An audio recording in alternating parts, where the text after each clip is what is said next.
I want to welcome everyone today to our Learn at Lunch webinar. We will hear from Extension Farm Policy Specialist, Dr. Amy Hagerman, as she discusses wildlife and other USDA disaster assistance programs. If you have questions, you may ask them through the chat window by clicking the chat button at the bottom of the window. Find more information on this and other farm management topics on the eFarm Management page. I will share the link to that in the chat window. Our next webinar will be on crop marketing on May 14th at noon. Dr. Hagerman, I will turn it over to you now.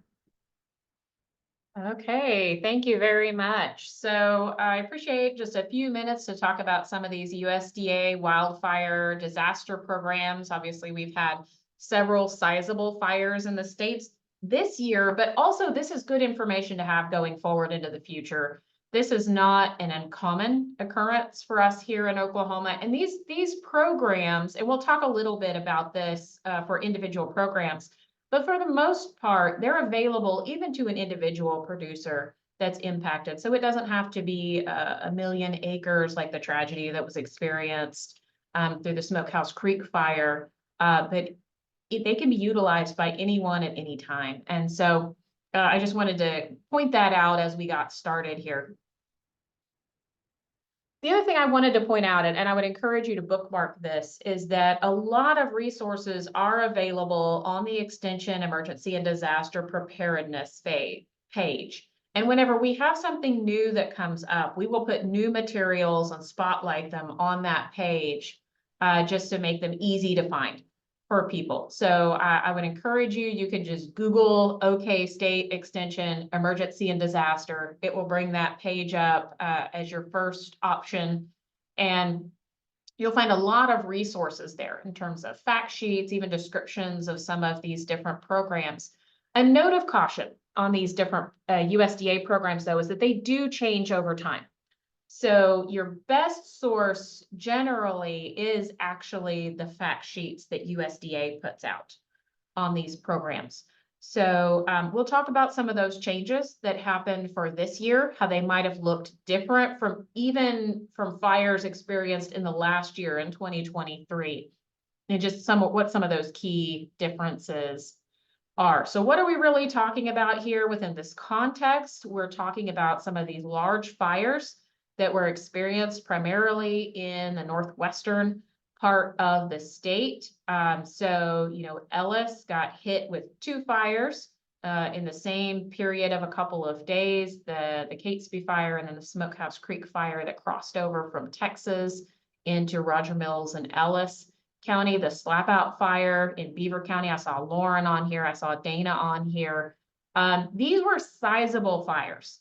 And so they affected a lot of people, a lot of acres, a lot of damage was done as a result of these fires. So that's mainly the context. I wanted to just offer that in terms of context. That's the context I'm thinking of whenever we're talking about these different programs. But you can see down in the southeastern part of the state, we had a lot of fires down in that part of the state during this window as well. And even in the weeks since this, we've had fires in Harper County, we've had fires in Osage County, maybe controlled burns that got out of control. So just to bear in mind that any county could be affected by these programs and by fires and be able to use these programs. We did a damage analysis, and Daryl is on here as well. Daryl and I worked together to put together a damage analysis for these different fires. And the other thing I want to point out is the differences in where it burns matters a lot for how big these damages can be, and consequently how some of these programs can be used. So obviously Ellis had the largest number of acres, the largest number of producers affected. We estimated about $22.76 million in damages, or about $203 per burned acre.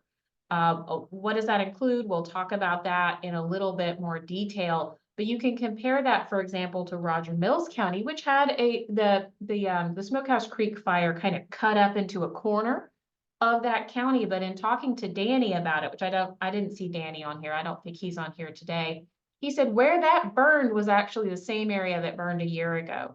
And so a lot of the cedar trees were already gone. A lot of that fuel was already gone. It was kind of up in that Antelope Hills area. And that changes what those damages are. So, these damages vary a lot from one fire to another because it all depends on where it hits and kind of what is in the path of that fire. Same way with tornadoes, of course.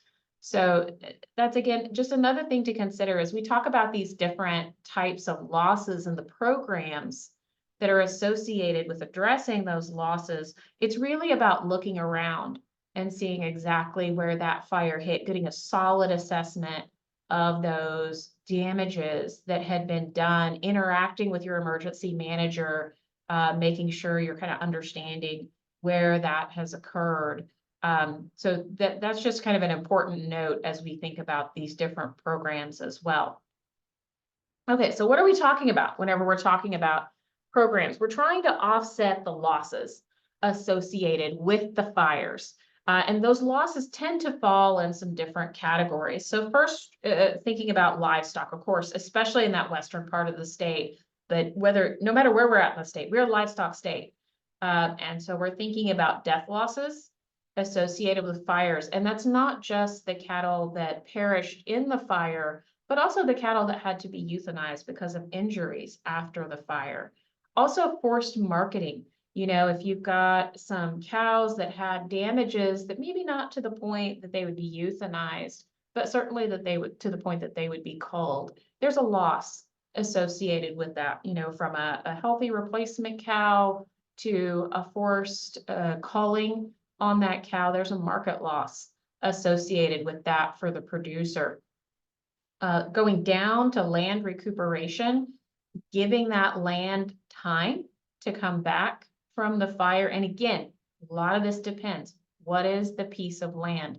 What kind of grass is on it? What time of year was it whenever it burned? All of these things factor into this land recuperation. And we have some great resources from people like John Weir and Laura Goodman that address some of these considerations for land recuperation. But one of the biggest, I think, things that I heard people say is it's not so much how long it takes us to get the grass back, it's how long it takes us to get a fence back up on that property. So fence line damages and losses is another big consideration. Again, we can compare some of these different fires. And talking to Danny in Roger Mills, some of those fences had just been replaced a year ago with metal T-posts and wire, and just how the fire came into that area, the fact that there were no cedars or anything in those fence lines, a lot of those could be repaired. They didn't have to be fully replaced in that area versus something like the picture we have here, where you've got wood posts that have been severely damaged, or fences that had a lot of debris in the fence line that caused it to burn very hot along that fence. All those considerations that determine whether a fence is going to be fully replaced or whether it might be repairable. Even a portion of it might be repairable.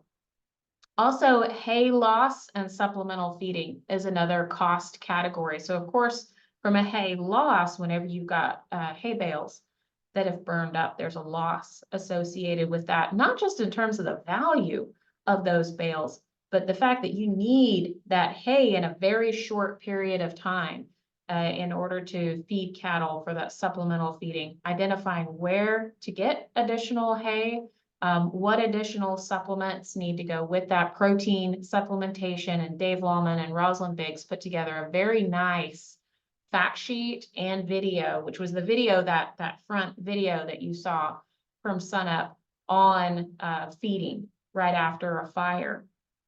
And then kind of going into that upper right-hand corner, the next loss category is assessment of injuries, assessing what kinds of injuries may have occurred, but then also ongoing assessment. One of the things that Dr. Biggs brought up is that about 60 days after this fire, bulls need to have a scrotum exam to determine whether the fire did damages there that's going to affect their ability to be breeding stock going forward into the future.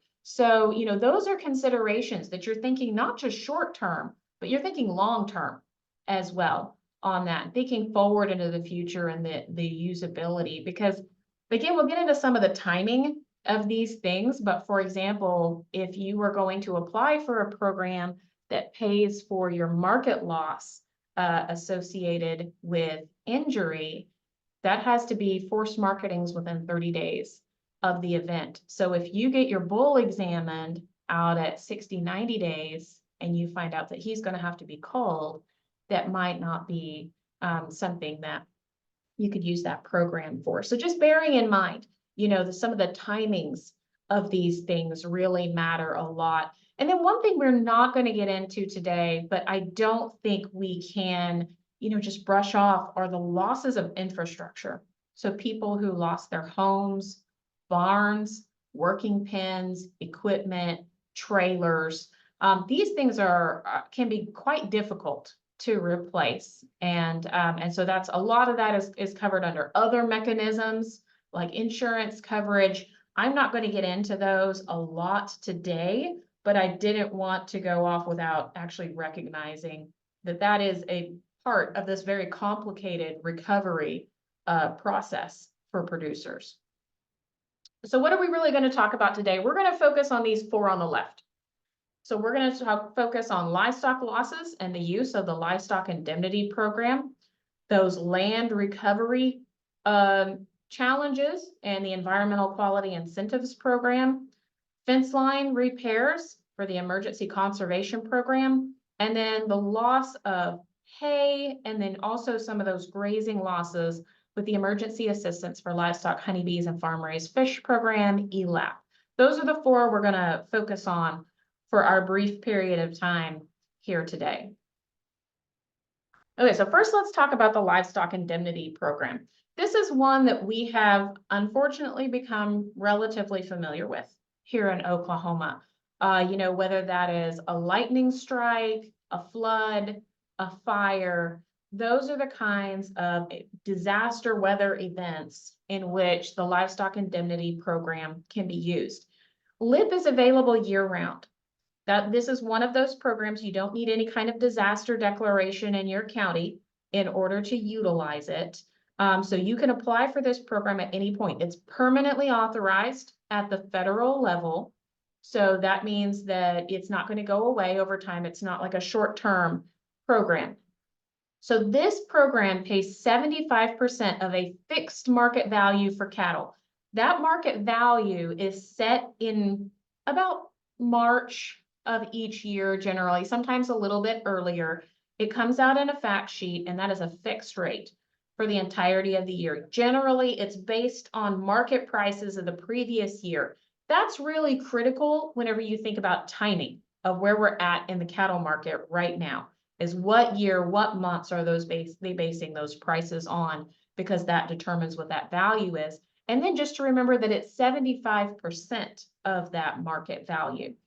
Now, if you have cattle who have perished in a fire, obviously they're not marketable in any other year or in any other way. This is a really important program to help offset some of those losses in those cattle. It does include adult cows, bulls, and calves by weight category. It breaks those values out by weight category. It only pays for losses in excess of normal mortality. That normal mortality is determined at the county level. So I can't give you a fixed number and say this is normal mortality, because it can vary. I think it's very similar in different areas of Oklahoma. When you turn in your death loss numbers, it's important to realize the payment may not be for all of those numbers, because it's only for cattle in excess of normal mortality. Big change for this year versus previous years. In previous years, you had to provide a notice of loss within 30 days to the Farm Service Agency, and then you had to have your application in within 30 days of the end of the year. This year, and this March 3rd, 2025 number is one that FSA published. This year, it's within 60 days of the end of the calendar year in which the loss occurred, for both the notice of loss and the application. Now, I tell people not to wait that long, especially if you know, it's something like this late February event, because you need to get, first of all, the documentation is going to be easier to get in the shorter term. And then also, just in terms of the timing of those payments, getting the application in for the timing of those payments. But I think it's important, in years past, there were people who missed this program because they didn't get their notice of loss in within 30 days. And if, you know, if this change continues on forward into future years, then that removes that barrier for a lot of people. Also, and I mentioned this earlier, this program will also offset market losses from forced culling because of injury. So if they were injured in this event, and that's documented by a vet, for example, this is the reason I'm culling this cow.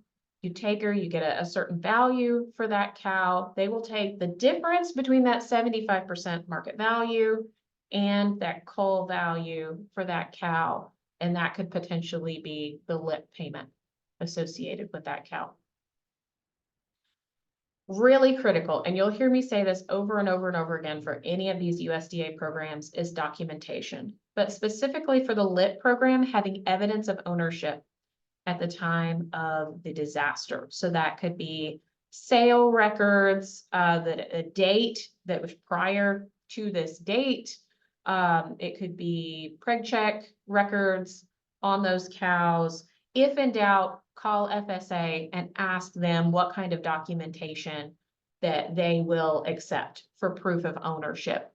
Other kinds of documentation, for example, loan documents, if those cows are under lien, applications to other USDA programs where you've had to record your number of cows that are on the operation, any kinds of vet records, especially you know, again, if they've been AI'd or if they've been preg checked or anything like any kind of vet records, again, are really important. And then also, I didn't put it on here, but obviously documentation of the death is very important as well. And that can be really challenging, but getting pictures or video and then some sort of documentation of numbers as well.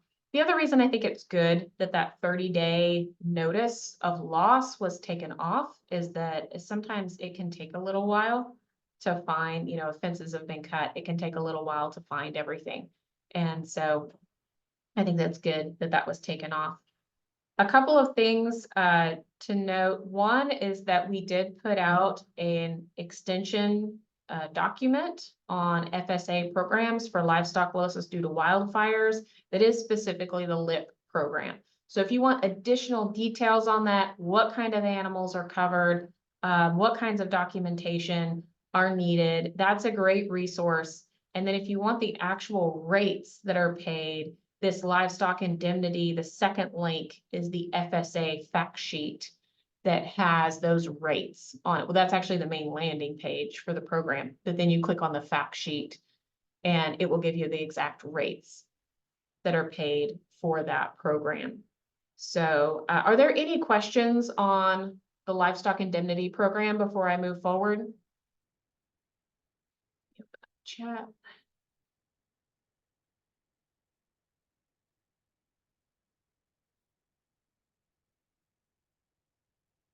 Okay. Moving forward. Emergency Conservation Program. I got a ton of questions about this one because it's just so different from anything else maybe that people are typically used to from Farm Service Agency. The Emergency Conservation Program in this context, wildfire context, can be used to offset some of the cost of replacing fences or water tanks lost due to fire up to $500,000. That's the limit of what can be paid on this program. Really important point is that your application needs to be in and approved before cleanup and replacement can occur. That's where I was talking about some of that timing of being able to get a fence back up. This contributes some to that timing of being able to get a fence, a damaged fence torn down and a new fence put up. This is administered at the county level for applications under $250,000. And this is something that I think a lot of people have questions about. Why is this one? I mean, all of them are administered at a county level, but just understanding that this program isn't an ongoing program. It has to actually be stood up at the county level before they can accept applications to it. And it's the County Farm Service Agency Committee that does that. So it's up to 75% of the cost of the replacement of what is submitted on the application for any applicant. Up to 90% though for new and beginning producers. So those who are just getting started, might be a little bit more highly leveraged. Also, any socially disadvantaged or historically underserved producers, and then limited resource farmers and ranchers. So a little bit more cost share available to people who fall within those groups. Again, something new in this year. So in light of the fires in Texas and Oklahoma, USDA allowed for an advance payment up to 25% of that approved cost share amount for approved ECP applications. And this is really helpful in terms of buying supplies and getting started. So again, this one's just a little bit different in how it works. It can be used for other things. So if you're in another part of the state where perhaps ice storms are more common, this is a program that can be used for something like ice storms or tornadoes that tear up fence lines. So it's a good program to have in your pocket, but just to understand that it starts off a little more slowly. And that's because of that first step. They can't just take applications right away. There's that first step of actually standing up the program. Okay, ELAP. So this one always drives me crazy because the acronym doesn't match the name of the program, but the Emergency Assistance for Livestock, Honeybees, and Farm-Raised Fish Program, ELAP, it is a bit of a catch-all program. It covers multiple things. So we're going to kind of break them down and go one at a time for some of these. The first are grazing and feed losses. So this is based on the number of days a pasture cannot be used due to a fire, but not more than 180 days. So this would be your pasture recuperation time, where you're letting your grass recover, letting it come back up to the point that you can graze cattle on that place again without damaging your grass further. So it takes that number of days that the pasture cannot be used due to the fire and multiplies that by a daily cost of grazing. Now, the fact sheet that I saw, the most recent one, had $1.94 as the example of this, but I wouldn't guarantee that is the same in every county, but that was what was in the fact sheet that I looked at, the one that's down here in the link. And then that is multiplied by the carrying capacity specific to that county. Again, that is approved by that County Farm Service Agency Committee. And so the payment is based on the number of days times the daily cost of grazing times the number of cattle that can graze on that operation. And that's how they determine what that grazing and feed loss would be. The idea is you're offsetting feeding costs. So similar to the livestock forage program, if you guys are familiar with that one for drought. Transportation cost of hay. This is one that we all became pretty familiar with during the drought in 2022. So a few key points of this program. First is that hay has to be brought in from more than 25 miles away to be eligible for this program because it's paying the transportation costs. And if it's nearby, there's not really an expectation that you have excessive transportation costs. Producers will be reimbursed at a rate of $6.60 per mile for each mile above 25 miles. Again, I think that's the right rate for this year. Documentation.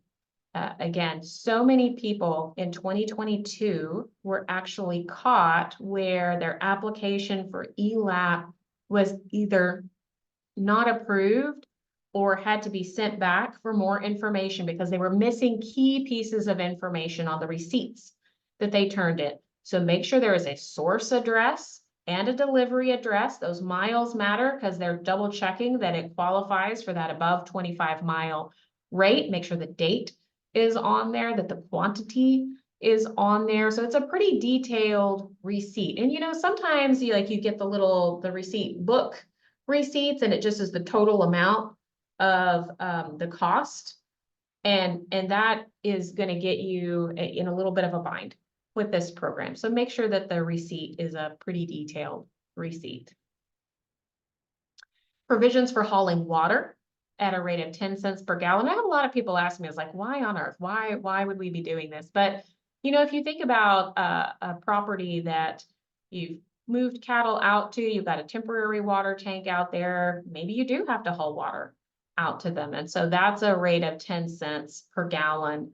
You know, maybe that water has to be bought from a town or something like that. So anyway, that's a program that I would say not a lot of people use ELAP for water hauling, but there might be circumstances, especially in a disaster like this, there might be circumstances where people need to haul some water. Also, honeybees. So honeybees are adversely affected by fire, not just in close, like in terms of fire actually destroying a hive, but also the smoke can affect bees and cause significant or excessive losses in the colonies as well. So smoke can reduce that ability to feed. It can reduce habitat for the bees for feeding because of all the damages to the land, and also can, of course, cause direct damage to hives. So here's a couple of resources then for the ELAP program, and then a fact sheet that's specifically on how to use ELAP for honeybees. Any questions on ELAP?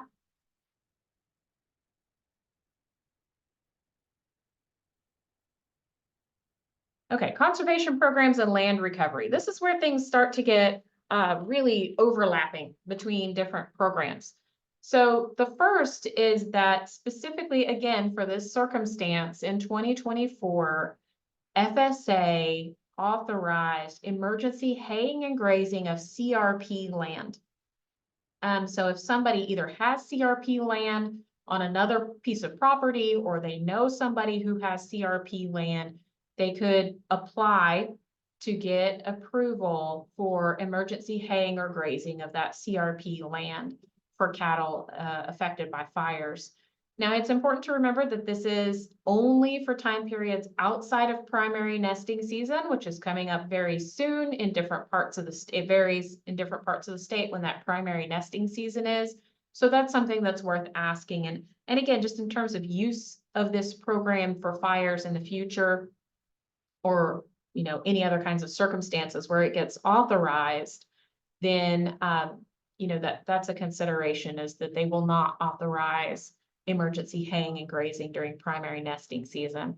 Also, this is as far as I can tell, it's sort of a one-time authorization for emergency haying and grazing due to fire. I don't know that it's an ongoing thing.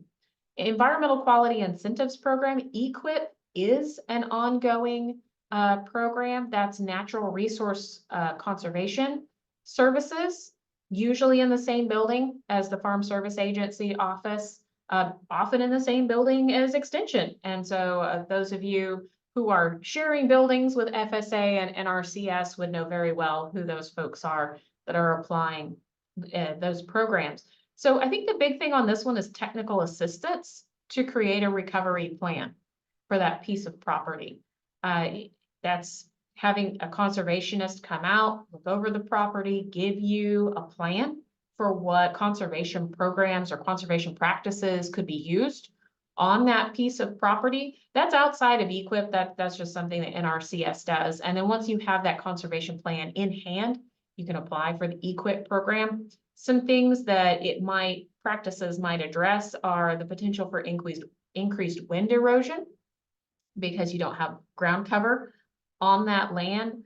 Also, potential for forage losses on that land, how those long-term damages could affect grazing capacity for the piece of property. So those are just some examples that I threw out there. There are many, many practices that are available under EQIP or CSP.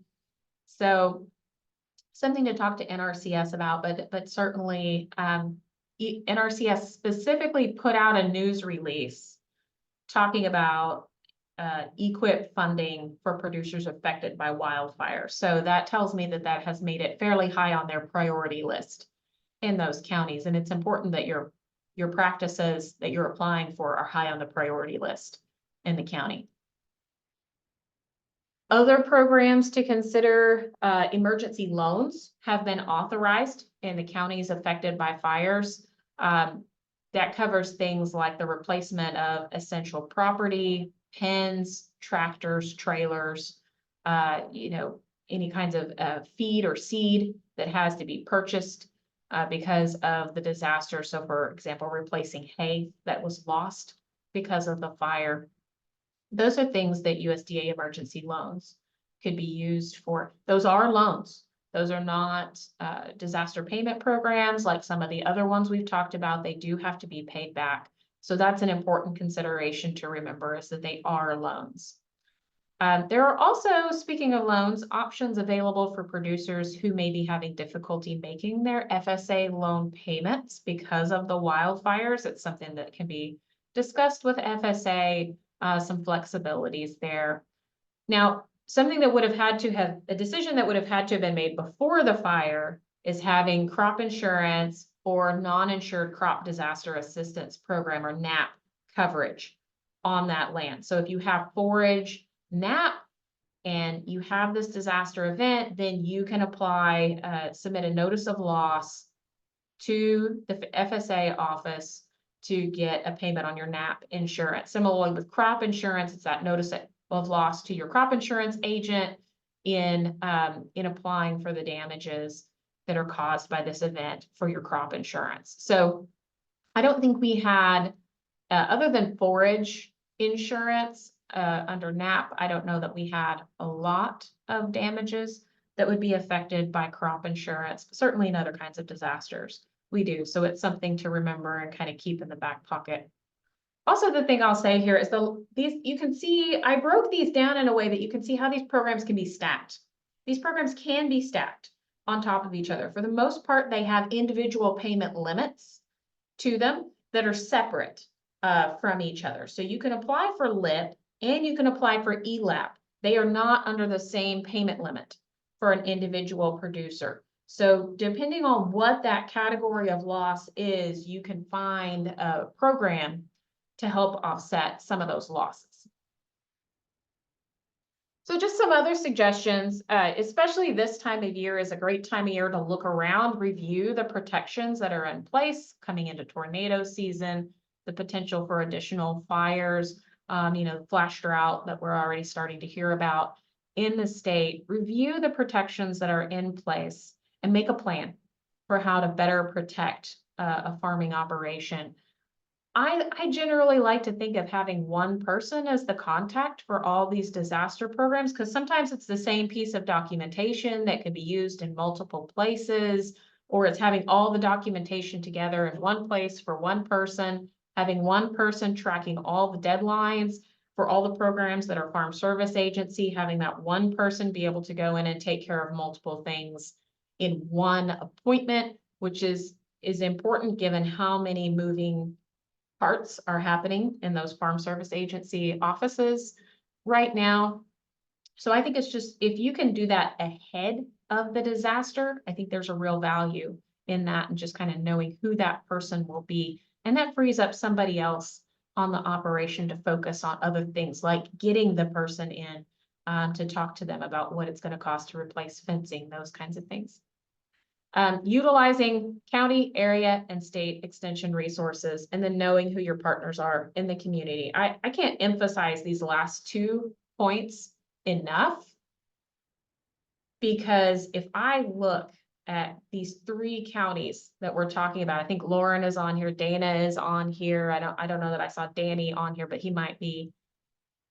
These folks utilize their community resources in pointing people to the different places in their community where they could go to get help, and helping connect people, right? That's what we're all about in Extension, is connecting people, but then also utilizing their area and state specialists to be able to provide detailed information back down to the people in these counties. So I think that's huge. That's a huge value add that they brought to their communities, and just a big shout out to all the educators in these affected counties, because it was great to see the kinds of resources that they were funneling very, very rapidly into these communities. And so for any of you who are on here that maybe haven't had one of these events in your county, thinking about how you would do that, how you would best, knowing that you don't have to be all things to all people at all times, but you can connect them to the person that can do those things and can be those things for them. So know who your partners are in the community. You know, you can go back to, I don't know that I saw Brad on here, or not Brad Bain, but going back to when tornado tore through his county, he knew who the chainsaw crews were, and he knew how to connect people to those chainsaw crews. So understanding all these different programs, but then also understanding how to help people fill the gap until some of this money starts flowing, whether that's through donations to their to different kinds of organizations that are handling those donations, that are getting those out to people, or whether that's just helping connect them to resources for the short term until some of this money can start flowing into the community, because there is generally a lag for when some of it starts flowing into the community. You've been a quiet crew today, so that's all I have.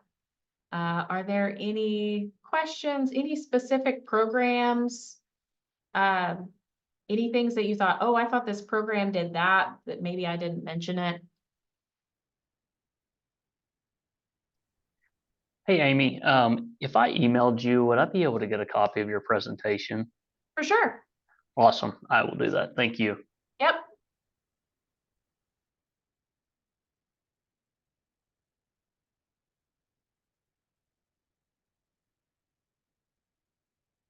Okay.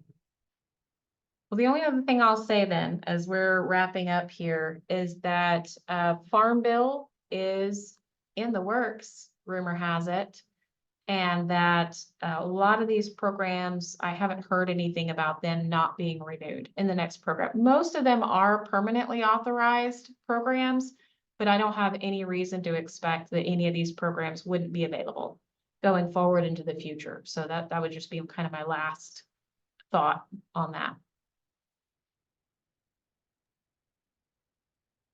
I have shared a link to a survey in the chat window for everyone to fill out. So if you would help us by filling out the short survey, it'll let us know how we're doing. And so we appreciate everyone's feedback. I also wanted to remind everyone that hopefully we'll see you on May 14th at noon, where we'll have the crop market situation and timing sales webinar with Dr. Kim Anderson. So if there are no other questions, which I don't see any in the chat room either, if there are no other questions, I will end the webinar for today, and we will see you on May 14th. Okay, thank you, everybody.